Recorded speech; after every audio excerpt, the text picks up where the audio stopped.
হরে কৃষ্ণ বন্ধুগণ, সবাই কেমন আছো? সবাইকে অক্ষয় তৃতীয়ার অনেক অনেক শুভেচ্ছা।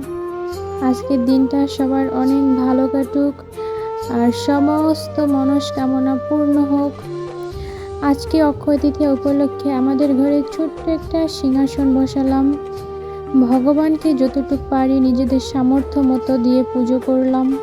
ভগবান কখনো তাদের ভক্তদের থেকে চায় না আমাকে এটা দিয়ে পুজো করো, ওইটা দিয়ে পুজো করো। ভগবানকে মনের ভক্তি থেকে যদি তুমি তিল তুলসী দিয়ে পুজো করো, ভগবান তাতেই সন্তুষ্ট। আসলে মনের ভক্তিটা হচ্ছে সবচেয়ে বড়। এর এই ছোট আয়োজনটুকু শুধু আমার ভগবান শ্রীকৃষ্ণের জন্য। তিনি সন্তুষ্ট হলে আমিও সন্তুষ্ট। কৃষ্ণায় বাসুদেবায় হরায়ে পরমাত্মনে প্রণতাৎ ক্লেশ নাশায় গোবিন্দায় নমো নমঃ।